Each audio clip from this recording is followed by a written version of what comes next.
tree of life and death, what that was about is kept like two innocents in the safe genetic experimentation garden. I mean, it reminds one a bit of a Jules Verne novel, you know, about Dr. Moreau and the Mysterious Island, I think was one of them. It reminds you of that. But they didn't know anything outside there existed. Nothing. So they were given the ability to exist, but not have the longevity of the Anunnaki strain.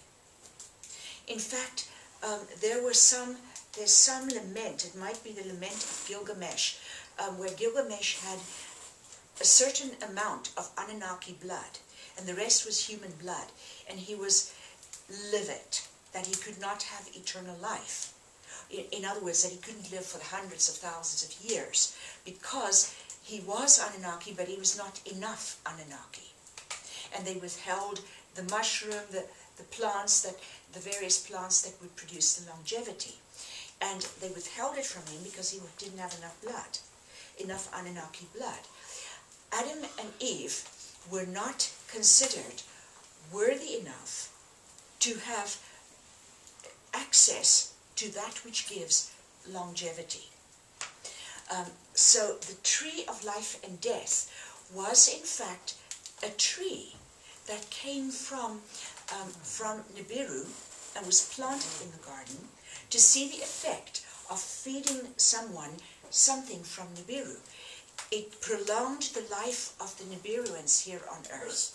To have things from Nibiru come here, like sheep and cattle and things that had the Nibiruan frequency originally, and for them to eat of the Nibiruan food, it prolonged it. And there was another practice that they used to prolong life amongst several. But the one practice was that the menstrual blood of Nibiruan women were actually, it was dried and caked and made into little tablets. And if they ingested these tablets, then they would live very long. Menstrual blood is extremely, extremely powerful, of course, of any being. But the Nibiruan women, these were just reserved for the pure-blooded Nibiruans. Well, they took of that tree, and that changed everything. Because all of a sudden they knew things that they didn't know before. They were able to problem solve, they were able to think for themselves. They weren't just these puppets. The tree changed their ability, it unlocked certain aspects of their DNA, I presume. And what did the serpents want then?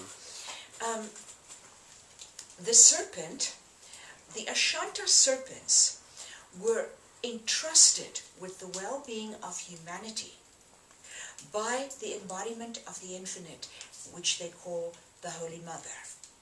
They were entrusted to take care of them. Ashanta Serpents are some of the most powerful mind controllers you can ever hope to find. Very, very powerful dragons come close. But the Ashanta Serpent's ability to mind control is huge. And they started to impose what they thought was right and wrong on humanity through their mind control. And so eventually you could say that they corrupted the purpose, that they had made a solemn agreement with the Mother that they would protect humanity. And this was part of protecting humanity. Because if there was going to be a race made, they can't be just an inferior slave race. And so, because if humanity, they could foresee that humanity would come out of the hollow earth, that it would come out. And by the way, I did find maps of the hollow earth that came out of one of the libraries of Hitler. In the drawer today when I was looking if I kept the Chupacabra's pictures. And I'm certainly happy to show you that. But what happened is that they were protecting humanity, because if humanity came out and then they interbred with this low level of humanity, it would sink it entirely.